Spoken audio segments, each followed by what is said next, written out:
இரு காவிகளாகவும் lambda comma mu என்பன எண்ணிகளாகவும்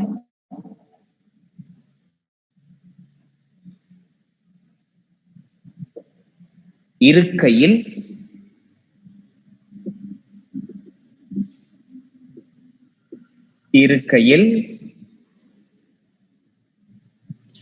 பி காவி சமன் 0 லம்டா ஏ சக மியூ பி சமன் 0 எனில் லம்டா சமன் 0 மியூ சமன் 0 ஆகும்.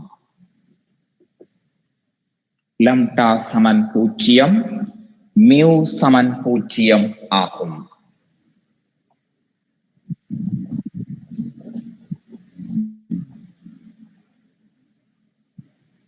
இது தியரம்.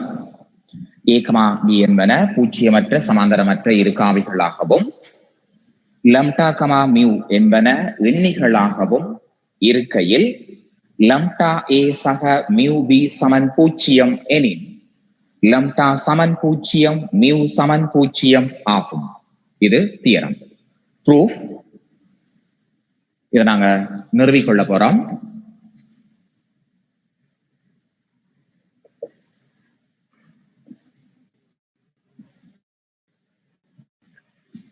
இது நிறுவல்ல ஒரு வித்தியாசம் ஆன நிறுவல். அத சொல்ற கன்ட்ராடிக்ஷன் மெத்தட், அதாவது எதிர் மறுப்பு நிறுவல் அப்படின்னு சொல்றேன்.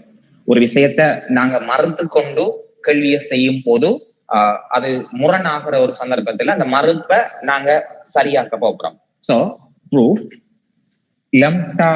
லம்டா ஏ சக மியூ பி சமன் 0. லம்டா ஏ சக மியூ பி சமன் 0. இப்ப ரெண்டு காவிகள் இருக்குதானே. லம்டா ஏ எங்கால வச்சு கொள்ளுறேன், இது அங்கால கொண்டு போனால் மைனஸ் மியூ அப்படியே பி அப்படின்னு வந்துடும். இப்ப நாங்க ஒரு சுருக்கம் செய்யறதா இருந்தா அழிக்கிறேன்.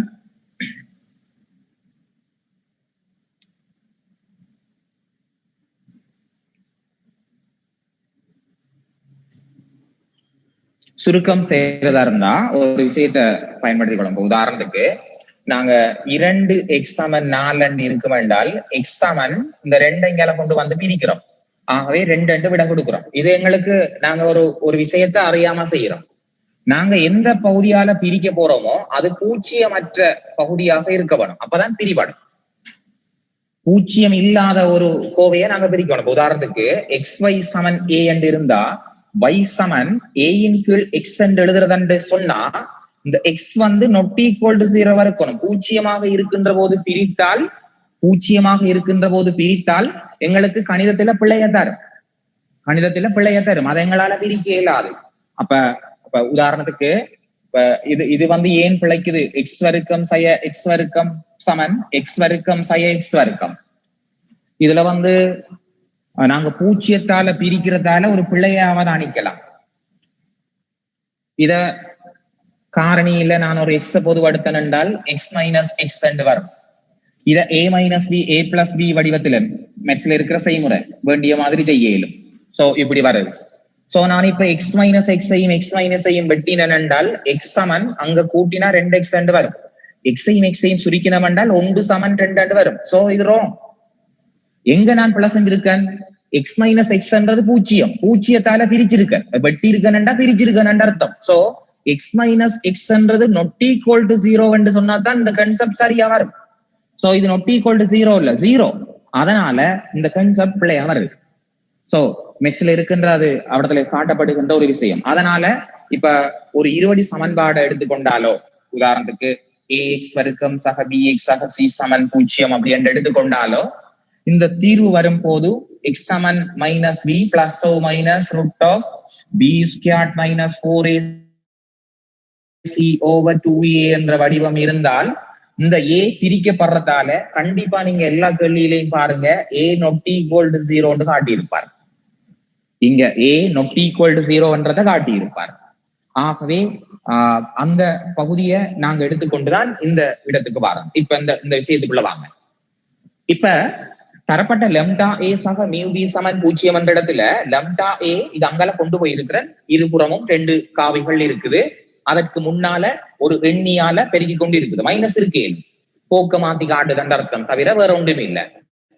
சோ இந்த இடத்துல நான் லெம்டா not equal to 0 என்க அப்படின்னு எடுத்து பாக்குறேன்.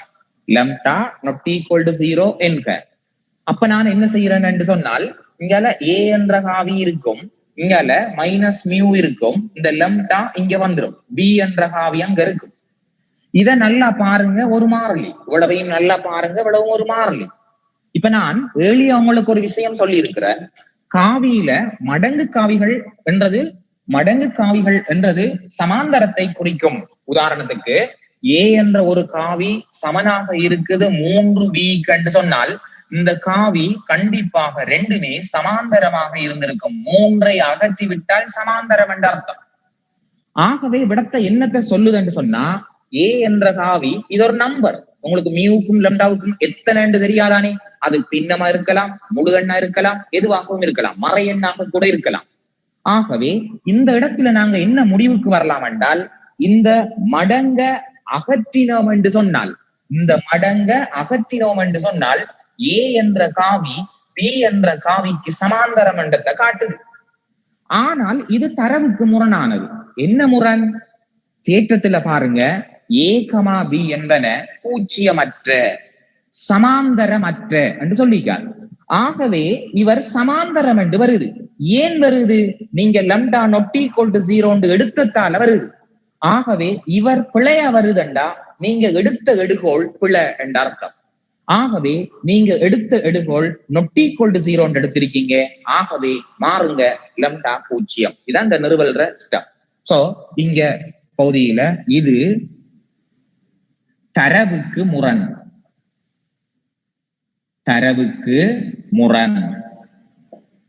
ஆகவே லெம்டா சமன்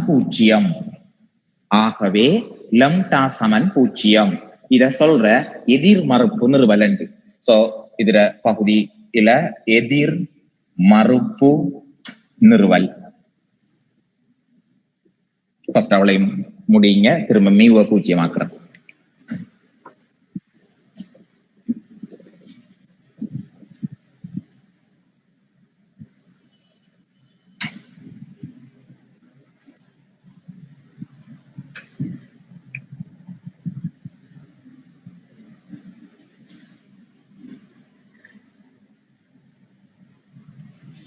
தந்த தரவு லெம்டா ஏ சக mu B Saman 0.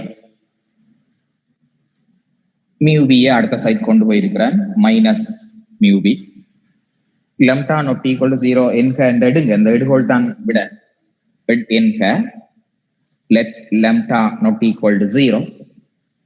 So we can divide lambda both side, ரெண்டு சைட்லயும் பிரிக்கலாம். சோ நாங்க லெம்டாவால பிரிச்சு விட்டுருக்கிறோம்.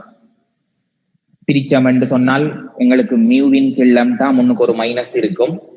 சோ இவர் ஒரு எண்ணி, அது தனி இருந்தாலும் சரி, ஒரு பின்னமாக ஒரு செயற்கையாக இருந்தாலும் சரி, என்னவாக இருந்தாலும் இவர் ஒரு எண்ணி என்றால் ஒரு நம்பர். ஆகவே ஏக்கும் பிக்கும் இடையில அந்த எண்ணி தொடர்படுத்தி கொண்டிருக்கிறார். இந்த காவிகள் எண்ணியை அகற்றினால் காவி ரெண்டும் சமாந்தரம் என்று சொல்லலாம். சமாந்தரம் என்றது தரவுக்கு முரணானது, அப்படி தரையில்ல தேற்றத்துல. ஆகவே தரவுக்கு முரண் தான் நீங்க எங்கே ஒரு எடுத்த இடத்துல பிழைச்சிருக்கீங்க. அது எந்த இடம் அப்படின்னு சொல்லி பார்த்தால் lambda not equal to 0. So ஆகவே லெம்டா சமன் 0. நெக்ஸ்ட் லைன், லெம்டா ஏ சக மியூ பி சமன் 0. இங்க லெம்டாவுக்கு 0 கொடுத்தோம் என்று சொன்னால் இந்த செட் அவ்வளவும் 0 மாறிடும். சோ இந்த இடம் மியூ பி என்றது 0, ஆனால் பி 0 இல்லை. ரெண்டு கோவைகளின் பெருக்கம் 0 இருக்கிறதாக இருந்தால் இவங்கள யாரோ ஒரு ஆள் 0 என்று கருத்து. ஆகவே தரவுல எங்களுக்கு சொல்லி இருக்கிறார் ரெண்டு காவிகளுமே 0 இல்லை என்று, காவி 0 இல்லை என்று சொல்லி இருக்கிறார். சோ நெக்ஸ்ட் லைனுக்கு கொடுக்கலாம், மியூ சமன் 0. இவங்க ரெண்டு பேரோட பெருக்கம் 0 வருதுன்னா இவங்கள யாரோ ஒரு ஆள் 0, ஆனால் பி 0 இல்லை. இது தேற்றத்துல இருக்குது. ஆகவே மியூ என்று சொல்லக்கூடியது பூஜ்ஜியமாக இருக்கும். சோ இந்த தேற்றம் நிறுவி இருக்கிறோம். தேற்றம் திரும்ப சொல்றேன். A, B என்பன பூஜ்ஜியமற்ற சமாந்தரமற்ற இரு காவிகளாகவும் லம்டா மியூ என்பன எண்ணிகளாகவும் இருக்கையில் லம்டா A சக மியூ B சமன் பூஜ்ஜியம் எனின் லம்டா சமன் பூஜ்ஜியம் மியூ சமன் பூஜ்ஜியம் ஆகும். இது தியரம். அதற்காக தந்த எடுகோள் உருவாக்கம் லம்டா not equal to 0 சமாந்தரம் சோ லம்டா 0 சோ மியூ 0. இது தியரத்தின் ஒரு பகுதி. Theorem number 2 second theorem.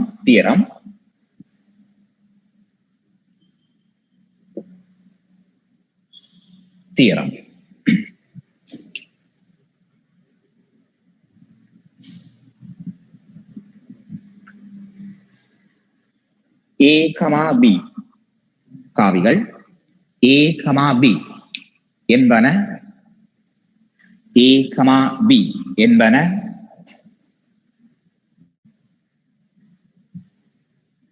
பூஜ்ஜியமற்ற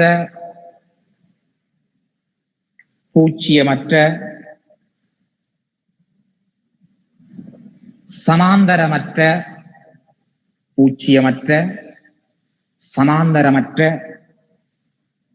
இரு காவிகளாகவும்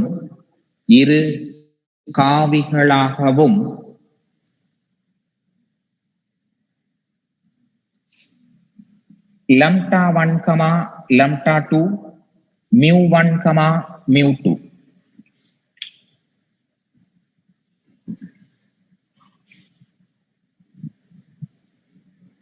மியூ 1, மியூ 2 ஆகியன எண்ணிகளாகவும்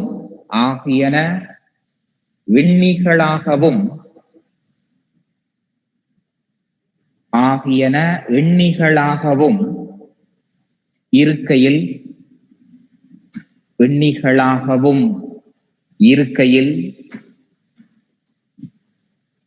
லம்டா 1 A காவி சக மியூ 1 B காவி சமன் லம்டா 2 A காவி சக மியூ 2 B காவி.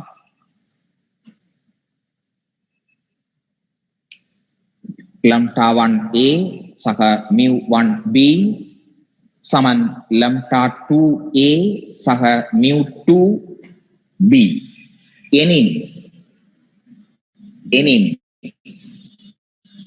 லம்டா 1 சமன் லம்டா 2, மியூ 1 சமன் மியூ 2 ஆகும். மியூ 1 சமன் மியூ 2 ஆகும்.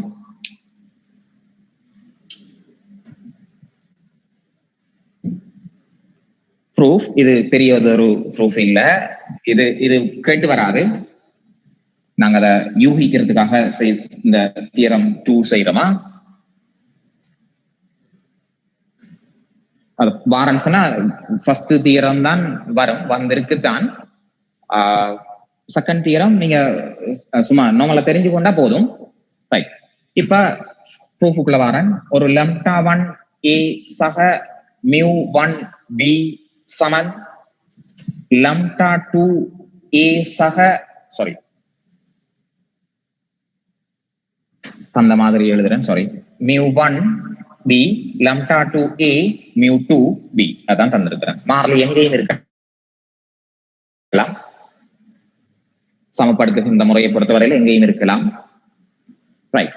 இப்ப பூஜ்ஜியமாக்கணும். தீரத்துல நீங்க ஃபர்ஸ்ட் தீரத்துக்கு போறண்டால் பூஜ்ஜியமாக்க வேணும். அப்ப இது எல்லாத்தையுமே இங்க கொண்டு வருவோம். சோ லம்டா 1 A சக mu 1 B minus lambda 2 A minus mu 2 B இந்த பகுதிகள்.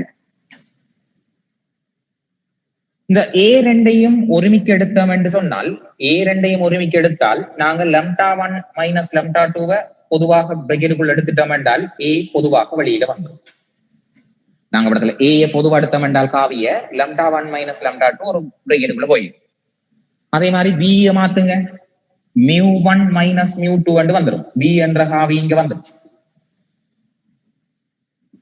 சோ மேலுள்ள தியரத்தின் படி ஏக்கு முன்னால இருக்கிற குணகம் பூஜ்ஜியமாவீரும், பிக்கு முன்னால இருக்கின்ற குணகம் பூஜ்ஜியமாவிடும். ஃபர்ஸ்ட் இயரத்துல செய்ததை பயன்படுத்துறோம்.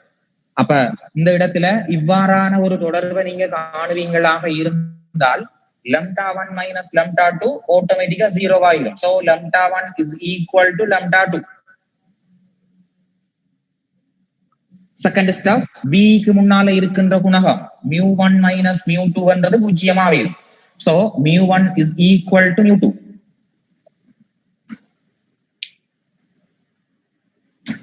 இவ்வாறான ஒரு தொடர்புக்கு பூஜ்ஜியமாக்கி கொண்டு அதை பயன்படுத்திக் கொள்றதுக்கு பார்த்தேன். சாரி, ஆவை அந்த காவிகள் எல்லாத்தையும் ஒரு சைடு கொண்டு வந்துட்டு ஒரே காவிகளை ஏ பொதுவெடுத்து வச்சிருக்கிறோம், ஒரே காவி பி பொதுவெடுத்து வச்சிருக்கிறோம்.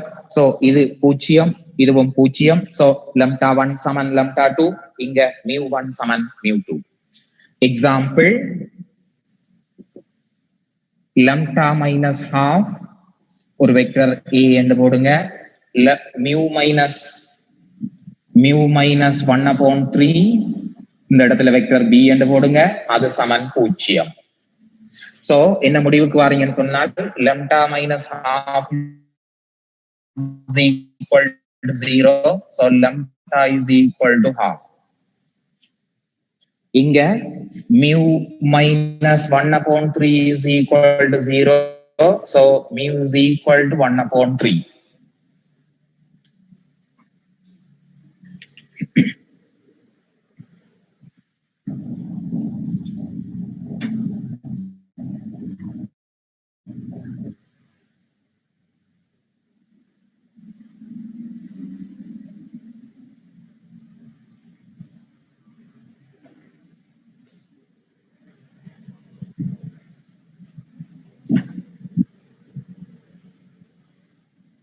சாரி, 2 தியரம் அதுல முடிச்சிருக்கிறோம்.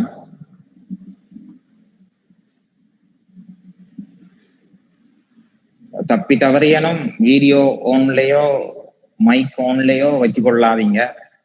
அங்க செட் பண்ணும் போது அப்படி ஓன்ல இருக்கிற எல்லாரும் வெளியில போய்த்துருவீங்க.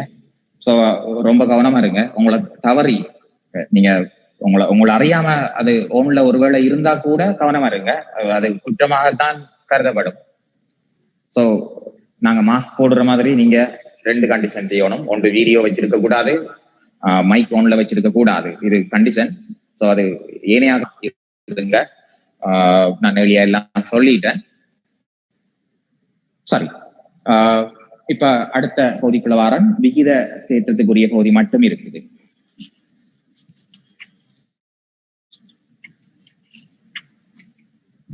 ஹெடிங் போடுங்க, விகித பிரிப்பு.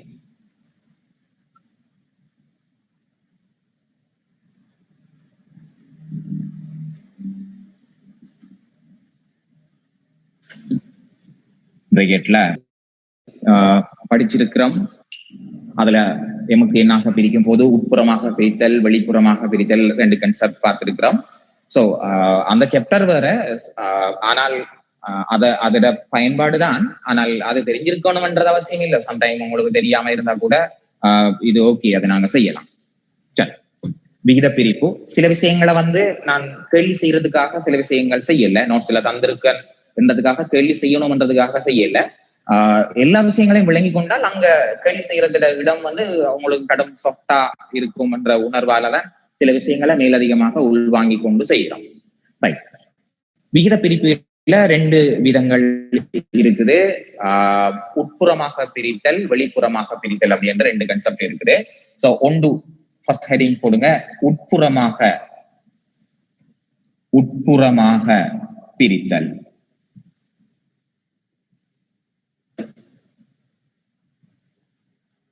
அதுல ஒரு நேர்கோட எடுத்துட்டு இது ஏ என்று எடுக்கிறேன், இதுல தான காவி ஏ என்று எடுக்கிறேன், பி அப்படி என்று எடுக்கிறேன், இதங்க தான காவி பி என்று எடுக்கிறேன்.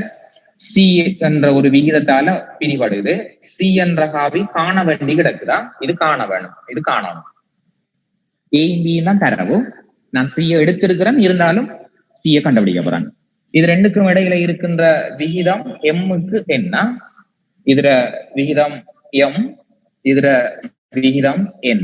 அங்க போடாம இடையில போட்டிக்கணும் லேஸ் என்பதுக்காக. இது காவி முறையில் ஆன நிறுவல். இந்த நிறுவல் தேவைப்படாது, சும்மா தெரிஞ்சிருந்தால் போதும். இதுல எக்ஸாம்பிள் நான் செய்யும் போது அதை சும்மா தெரிஞ்சிருந்தால் போதும், அந்த நாலேஜ் வரட்டும்ன்றதுக்காக செய்யறேன். இதுல சரியாக விகிதத்தை பார்த்து கொண்டோம் என்று சொன்னால் ஏசி என்றதுக்கும் சியிலிருந்து பி என்றதுக்கும் இடையிலான விகிதம் தான் இந்த எம்முக்கு என். ஏயிலிருந்து சிக்கு போற பங்கு எம், சியிலிருந்து பிக்கு போற பங்கு என். அப்ப அதால இங்க ஏசி என்று சொல்லுறதுக்கும் அடுத்தது சி பி என்று சொல்லுறதுக்கும் இடையிலான விகிதம் தான் இங்க எம்முக்கு என் ஆக இருக்குது.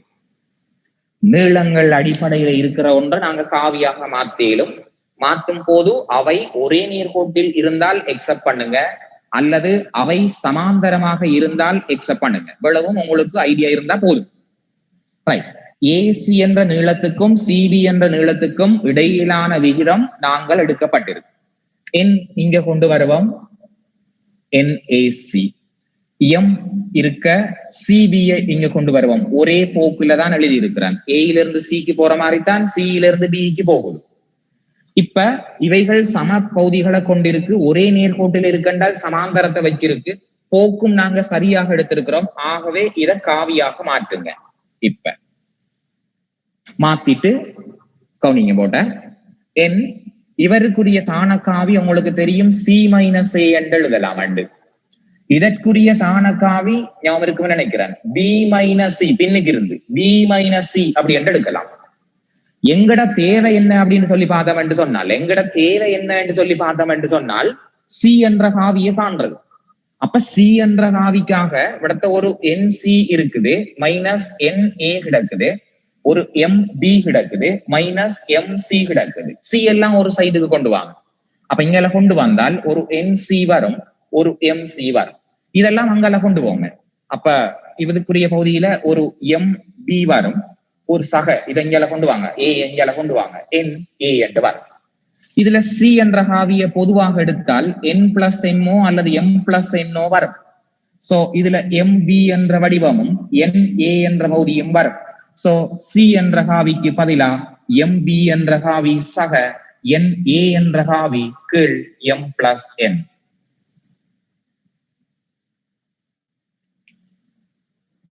எழுதி முடிங்க. திரும்ப அதுல இருக்கிற சில பகுதிகளை சொல்லி உதாரணத்துக்குள்ள போறேன்.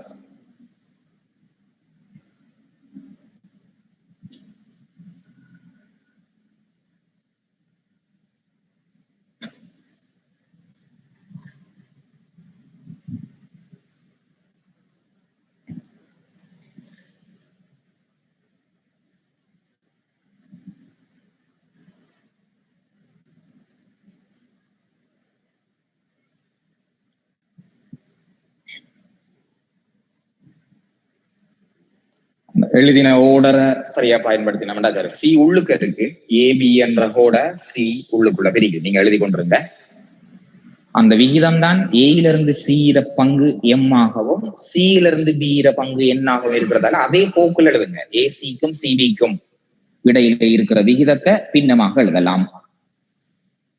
அத உண்மையான கருத்து வந்த எங்களுக்கு ஏசிக்கும் சிபிக்கும் இடையிலான விகிதம் தான் எம்முக்கு என். இதை நாங்க யூஸ் பண்ற இல்ல, பின்னமாக எழுதிட்டோம் என்றால் சரி.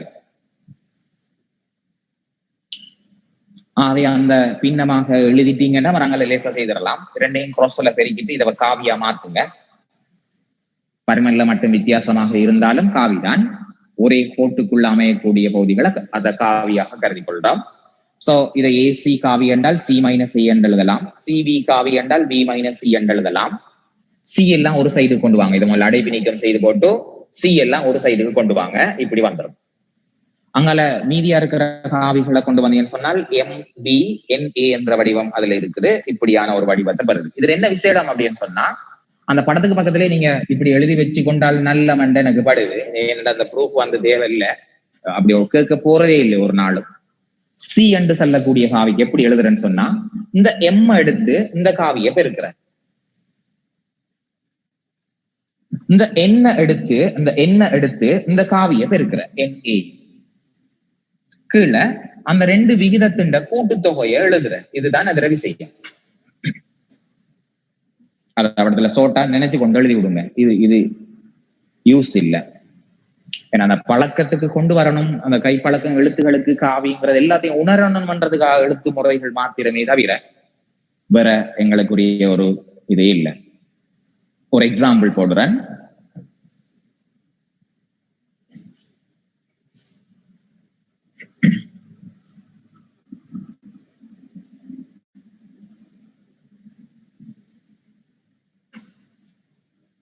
எக்ஸாம்பிள், ஒரு ஏபி என்ற காவி, இது ஏ தானகாவி ஏயா, பி தானகாவி பி. தானகாவி என்ற என்ன உற்பத்தியிலிருந்து இருக்கும். ஆனா நாங்க உற்பத்திக்கு ரெண்டு அவசியம் இல்லை, காவியை தந்தா போதும். சி என்ற ஒரு புள்ளி வைக்கிறேன்னா சி அப்படி என்ற ஒரு பகுதியை காணுறேன். இவருக்கு 3:2 என்றது விகிதமா, 3:2, அதால வர்ற விகிதம் 3:2. நான் கேள்வியில விகிதம் செய்யக்குள்ள எப்பயும் விகிதம் போடக்குள்ள ரவுண்ட் பண்ணி போடுவேன். ஏன்னா படத்துல குழப்ப கூடாதுன்றதுக்காக ரவுண்ட் பண்ணினா நாங்க விகிதத்தை போட்டிருக்கோம் என்ற அர்த்தம் என்றதால நான் எல்லா கேள்வி செய்யக்குள்ளேயும் அப்படித்தான் செய்வேன். நீங்களும் அதை கையாண்டு கொண்டீங்கன்னு சொன்னா சரி, குழம்பாம செய்யறோம்ன்றதுக்காக. படம் இப்படி சிம்பிளா இருக்காது, அங்க ஃபுல்லா முக்கோணிக்குள்ளால எல்லாம் கோடுகள் ஓடிக்கொண்டு தெரியும். அப்ப அதுதான் எங்கட பிரதானம் என்றதால அப்படி செய்கிறேன். இப்ப இந்த சிக்குரிய காவி நாங்க எப்படி எழுதுறோம்? இந்த 3 எடுக்கிறோம், இந்த பிய பெருக்கிறோம், இந்த 2 எடுக்கிறோம், இந்த ஏ பெருக்கிறோம், கீழே அது ரெண்டையும் கூட்டலாக எழுதுறோம். ஆகவே சி என்ற காவி 3/5 பி ஆகவும் 2/5 ஏ ஆகவும் இருக்கும்.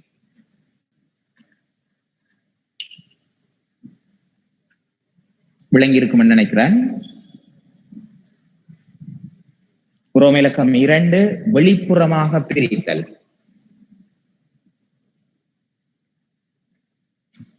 வெளிப்புறமாக பிரித்தல்.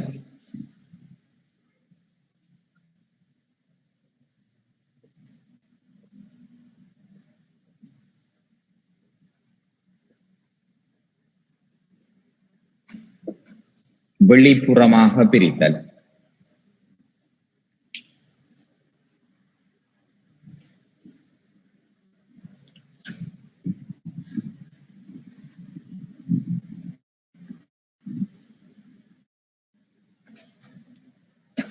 வெளிப்புறமாக பிரித்தல்.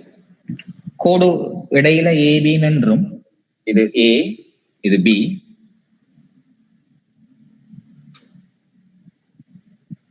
சி என்ற புள்ளி வந்து வெளியில போயிடும். இவர் தான் கேள்வியாக இருக்கிறார். அந்த எம்ங்கிறது எப்படின்னு சொன்னா, அந்த ஆரம்ப புள்ளியில இருந்து இந்த சிக்கு போற அந்த இடம் தான் எம். பிறகு பிரிக்கப்பட்ட புள்ளியில இருந்து பிக்கு வார பகுதி தான் வந்து என்ன.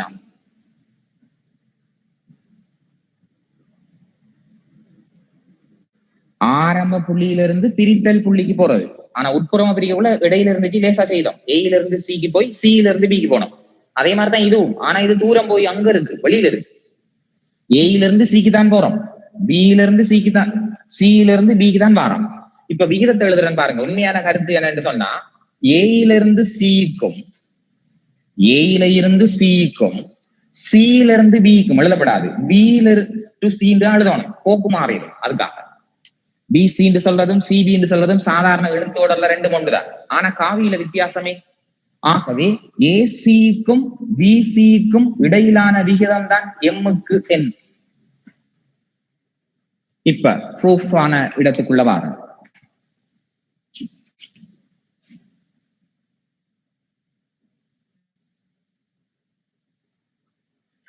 விகிதத்தை போடுங்க. ஏசி இன் கீழ் பிசி என்ற பகுதிக்கு பதிலாக எம் இன் கீழ் என் அப்படின்னு சொல்லலாம். எழுத்தோடர் மாத்திராதீங்க.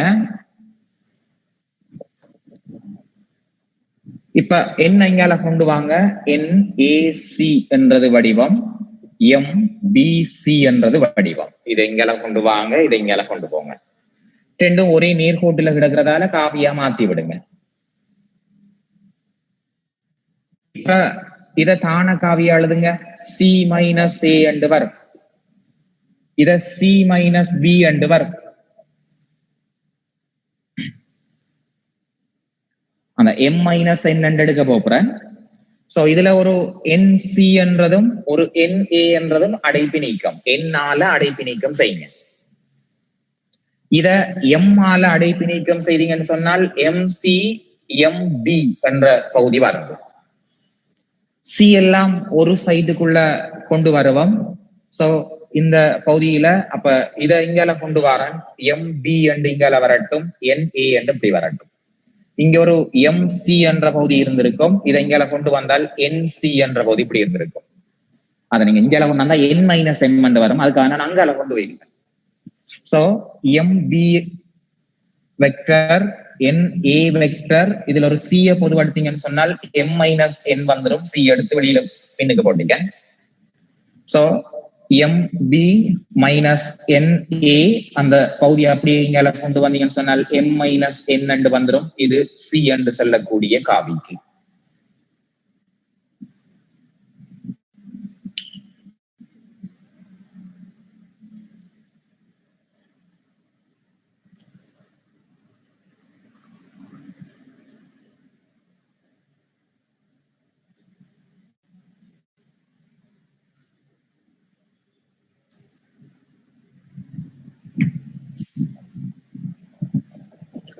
இப்ப இந்த படத்துல இருந்து எழுதுறேன் பாருங்க, சி என்ற டிரெக்டா பகுதியை எழுத போறேன். அதை விளங்குங்களா? இது இல்லாட்டி பரவாயில்ல, அதை விளங்குங்க. ரெண்டு தரப்பட்ட காவிகளுக்கு இடையில எம்முக்கு என்ன போட்டா தான் எழுத வசதி, அதால விடத்த படத்துல போட்டுட்டு இந்த சி என்ற காவி அங்க இருந்தாலும் எப்படி யோசிக்கிறேன்னு சொன்னா, எம் எடுத்து பி பெருக்கிறேன், வெளிப்புறமண்டா மைனஸ், என்ன எடுத்து ஏ பெருக்கிறேன், அந்த ஓர்டர் மாறப்படாது, கீழே எம் மைனஸ் என் போடுற கழித்தல், இதுல வர பகுதி வந்து கழித்தல், அதுல எம்முக்கு என்னாக இருந்தது எம் பிளஸ் என், இங்க எம் மைனஸ் என், எம்ல இருந்துதான் என்ன கழிக்க போறன்றதால ஃபர்ஸ்ட் எம் எடுத்து இதை பெருக்கணும், என் எடுத்து இதை பெருக்கணும், அதாலதான் எம் மைனஸ் என் என்று அப்படித்துல எழுதணும். அதுக்கு உதாரணம் நான் தரையில்லை, தேவையில்லை, அப்படி வெளிப்புறமா பெண்கள் காவிக்குள்ள பயன்பாடுகள் இல்லை, தெரிஞ்சு வச்சிருக்கிறதுக்காக அதுல பகுதிக்குள்ள வந்திருக்கிறேன். ஓகே, 70% முடிஞ்சுது. ஐஜேகே சார்ந்த பகுதி குற்று பெருக்கம், குறுக்கு பெருக்கம் இவ்வளவு பகுதி தான் இருக்குது. இப்ப நான் ஒரு 2 கேள்வி தர போறேன். அந்த 2 கேள்வியில ஃபர்ஸ்ட் ஒரு கேள்வி ஃபர்ஸ்ட் செய்யறேன். இப்பதான் ஸ்டார்ட் பண்ண போறோமா, நல்லா ஒழுங்கா ஒர்க் அவுட் பண்ணி எடுக்க வேணும், எழுதணும். இந்த கேள்வியை எழுதிட்டு அளிக்கிறேன்.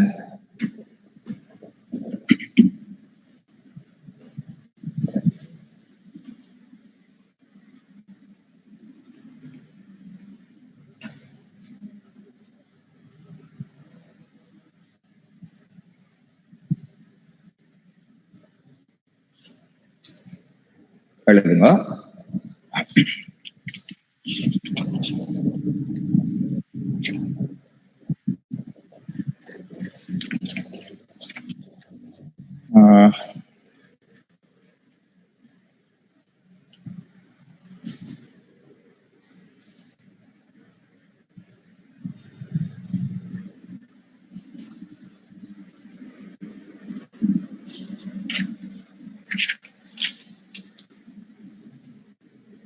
முக்கோணி OABயில், முக்கோணி OABயில் OA காவி சமன் 2A வெக்டர், OB காவி சமன் 3B வெக்டர் ஆகும்.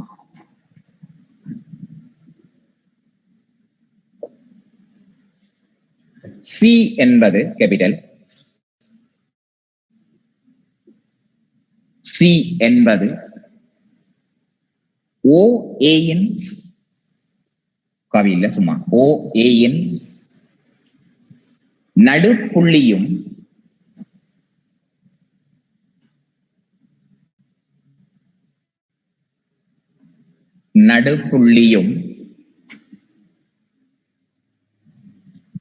D என்பது டி என்பது OBஐ ODக்கு DB சமன் 2க்கு 1 ODக்கு DB சமன் 2க்கு 1 ஆகுமாறு பிரிக்கும்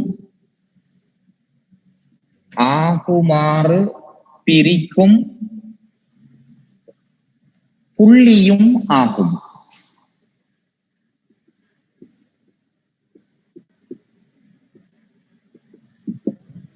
ஆகுமாறு பிரிக்கும் புள்ளியும் ஆகும்.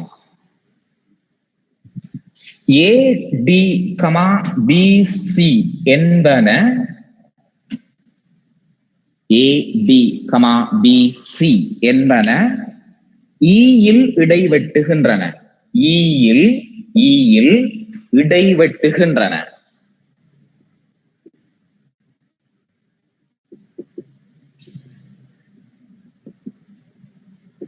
ஈயில் இடைவெட்டுகின்றன. முதலாவது காவி AD,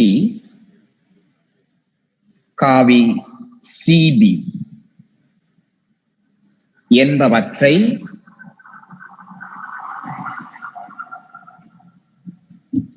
vector A small a, vector small b என்பவற்றில் தருக.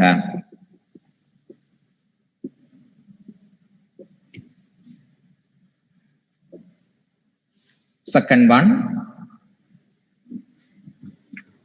OE வெக்டரை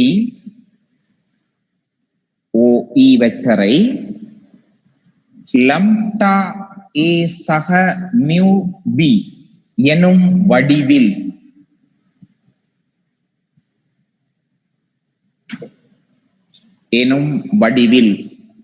இரு விதமாக எழுதி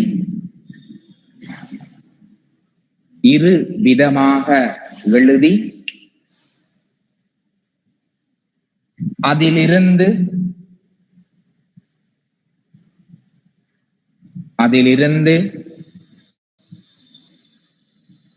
E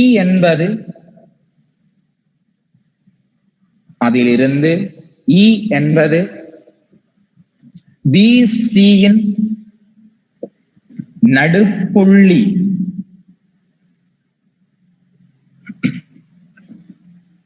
என காட்டுக.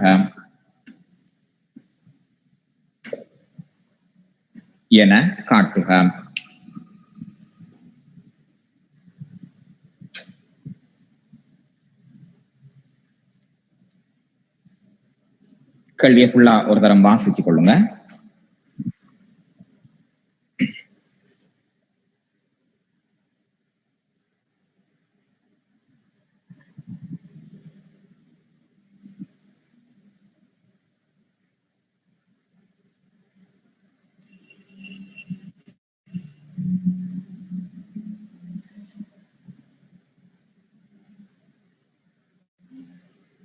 சரி, படத்துக்கு இருக்கிறேன்.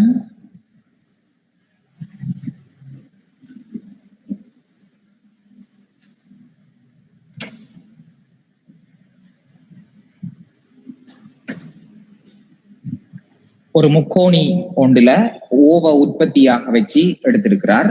கொஞ்சம் படம் வந்து ஒரு அளவுக்கு பெருசா இருந்தா நல்லவா. இதை எடுக்கிறேன்.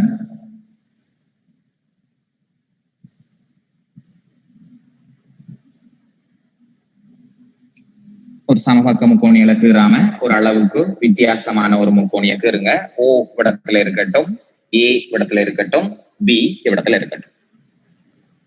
கீறுங்களா? படத்தை கீறி அந்த படமுறைதான் வந்து சரியாக செய்ய வைக்கும். அதால எங்கட விசேடமே படம் தான். படத்துலதான் நாங்க ஐடியாக்களை கொண்டு வந்து கேள்வியை செய்து கொள்வோம்.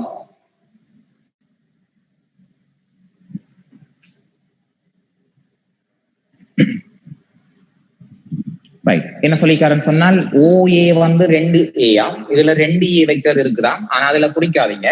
OA என்ற வெக்டர் வந்து 2A சுட்டி காட்டுதான். OB என்ற வெக்டர் வந்து 3B சுட்டி காட்டுதான். AB தரல அப்படி தந்திருக்கிறார். ரைட்.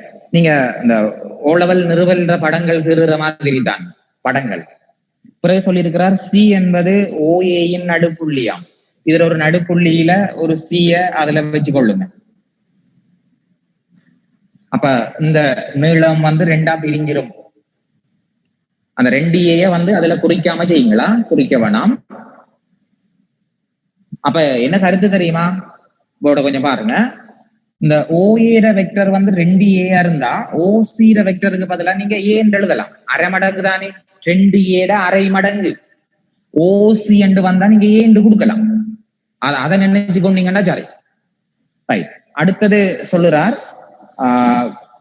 அடுத்த வெக்டர் ஓ பிய டி இந்த புள்ளி 2க்கு ஒன்றாக பிரிக்குதான். அப்ப ஓடி வந்து ஃபர்ஸ்ட் 2 பங்குல வரக்கூடிய மாதிரி டி இருந்திருக்கு. அப்ப இவிடத்த 2 பங்கையும் இவிடத்த 1 பங்கையும் சுட்டி காட்டுவோம். இது ஒன்றுக்கு ஒன்று. இப்ப இணைக்கட்டாம் அடுத்த சொல்லிக்கிறார். அதான் வாசிக்க சொன்ன வேண்டா. ரைட். ஏடி கமா பிசி என்பன ஈயில் இடைவெட்டுகின்றன. ஏடிய இணைங்க, ஏடி என்ற காவியை இணைங்க, பிசி என்ற காவியையும் இணைங்க, பிசி என்ற காவியையும் இணைங்க. அவசரப்பட வேணாமா, ஒரு கேள்வியில விளங்க வேண்டிய இல்லை. நான் கேள்வியை வச்சே ஒவ்வொரு துண்டாக விளங்கப்படுத்துவேன். இந்த எழுத்துக்கு பதிலாக இ என்று போடட்டுமா? ஈயில் இடைவெட்டுகின்றன. ஏடி என்று சொல்லக்கூடிய காவி அதுல காண சொல்லி இருக்கிறார். ஏடி என்று சொல்லக்கூடிய காவி காண சொல்லி இருக்கிறார். அது மாதிரி சிபி என்று சொல்லக்கூடிய காவியையும் காண வச்சிருக்கிறார். அவை அந்த காவிகளை காண்றத்தின் ஊடாக கீழுக்கு இருக்கிற பகுதி ஓஇ என்ற வெக்டருக்கு நாங்க பகுதியை எடுக்க வேண்டி வரோம். சோ கேள்வியை நான் விளங்கப்படுத்த இல்லை, இடத்துல டைம் போதாது. அந்த இடத்துல இருந்து கேள்விய ஸ்டார்ட் பண்ணினோம் என்றால் அடுத்த கிளாஸ்ல கேள்வி இருக்கட்டும், அப்படி இருக்கட்டும் கேள்வி. இந்த கேள்வியை விளங்குறதுக்கு நாம ட்ரை பண்ணுவோம். இந்த கேள்வி மாதிரி இன்னும் ஒரு கேள்வியை போட்டு செய்தா எப்படி இந்த காவி கூட்டலும் எப்படி இந்த விகிதமும் கண்டுபிடிக்கிறன்ற இடத்துக்கு வந்துடலாம். இப்ப இவிடத்த என்ன வரும் தெரியுமா? இந்த ஏடிய இ என்ன விகிதத்தில் பிரிக்கும் என்று நாம ஓலவல்ல செய்யற மாதிரி ஒரு மெதட்டாலையும் கண்டுபிடிக்கலாம். ஆனா காவியால கண்டுபிடிக்கலாம். இந்த கோடை இது என்ன பங்குல பிரிக்கும், இந்த கோடை என்ன பங்குல பிரிக்கும் அது சொல்லிக்க. நடுப்புள்ளியால பிரிக்கும்டா ஒன்றுக்கு ஒன்று வரப்போகுது நம்மளுக்கு விடையாக. இதுதான் செய்ய போகிறோம். அப்ப காவியில் இருக்கிற ஒரு ஸ்பெஷல் தானது. இப்படியான கேத்திர கணித அமைப்புகள்ல நாங்க வித்தியாசமான, அதாவது அறியாத ஒரு சில விடயங்களை நாங்களே கண்டுபிடிக்கக்கூடிய ஒரு வாய்ப்பை ஏற்படுத்துறார் இந்த காவி மூலமாக. ஆவே இந்த கேள்வியை அடுத்த கிளாஸ்லயே வந்த உடனே இந்த கேள்வியை ஸ்டார்ட் பண்ணி துவங்கி அதே மாதிரி கேள்வியை செய்துட்டு பிறகு நாங்க ஐஜேகே வடிவம், அதாவது நிமிர்கோணாலை காவியன்னு சொல்ற நாங்க ஏற்கனவே கொஞ்சம் ஐஜே பார்த்துட்டோம். அது சார்பாக பகுதியை பார்த்து கொண்டா சாரி வெள்ளி நாளை சனி வந்து நாளை கிளாஸ் மட்டும் இல்லை, எந்த கிளாஸ் இல்லை. திங்கள் அடுத்த கிளாஸ் வந்து உங்களுக்கு திங்கள் ஞாபகம் வச்சுக்கொள்ளுங்க. அவை திங்கள் வளமையான டைம்ல கிளாஸ் ஸ்டார்ட் ஆகும். டியூட்டார்ன்னு சொல்லியிருந்தேன். இந்த வாட்ஸ்அப் போன அந்த பகுதிக்கு அனுப்பி இருந்த பகுதிகளில் சிலருக்கு டியூப் கிடைக்கல அப்படின்னு சொல்லியிருந்தாங்க. நீங்க என்ன செய்யுங்கன்னு சொன்னா, இந்த இருக்கிறாக்கள் எல்லாரும் யார் யார் இருக்கீங்க அப்படின்னு சொல்லி ஆன்லைன்ல இருக்கிறீங்க அவ்வளவு பேரையும் எனக்கு வாட்ஸ்அப் ஊடாக ஒரு SMS போடுங்க. பேர், எந்த ஸ்கூல், எந்த ஊர் இருக்கீங்க அப்படின்னு சொல்லி போடுங்க. நான் அதை ஒரு குரூப் ஆக்கி வச்சுட்டேன் என்றால் டியூட் போடும் போது அதுல போட்டுட்டால் வசதி. அது மாதிரி ஒர்க் ஷீட் போட வேண்டியிருக்கு. அப்ப டக்குன்னு நான் போட வேண்டிய சந்தர்ப்பங்கள் அதுல போட்டுக்கொள்வேன். அவை உங்களை கொஞ்சம் தெளிவா எடுத்து கொள்ள வேண்டிய ஒரு கட்டம் இருக்கும். ஸோ அதுக்காக நீங்க இன்றைக்குள்ளேயே அதை செய்யுங்க. நான் அதை ஒரு குரூப் ஆக்கி எடுத்துக்கொள்வேன். அடுத்த விஷயம், நாளை கிளாஸ் இல்லை என்பதும். ஸோ திங்கட்கிழமை அதன் ஊடாக ஸ்டார்ட் பண்ண வேண்டி இருக்கிறேன். டியூட் தொடங்கின உடனே அதுல பகுதி எடுத்துரும். அந்த நான் டியூட் புக்காக எடுக்கிறாக்கள், நான் டியூட் எல்லாருக்கும் போட்டுருவேன். புக்காக எடுக்கிறாக்கள் ஞாயிற்றுக்கிழமை எடுங்க, சனி எடுங்கன்னு சொன்னேன். நாளைக்கு நான் வாட்ஸ்அப் பண்ணி போட்டுருவேன். புக்காக பிரிண்ட் அவுட் தேவைப்படுறாக்கள் ஞாயிற்றுக்கிழமை பின்னேரத்துல இருந்து நீங்க எடுக்கலாம் இங்கேயோ அல்லது எப்படியோ, அல்லது திங்கள் எடுத்தாலும் பரவாயில்ல. ஏன்னா திங்கள் எங்களுக்கு புக் தேவைப்படாது, டியூ தேவைப்படாது, அங்கே செவ்வாய் புதன் அப்படியான கிளாஸ்கள்ல தான் தேவைப்படும். சோ அதுக்குள்ள நீங்க ஏதோ ஒரு வகையில எடுத்துக்கொள்ள இயலும். சோ அடுத்த கிளாஸ் திங்கள் அதுக்குள்ள சந்திப்போம். ஓகே.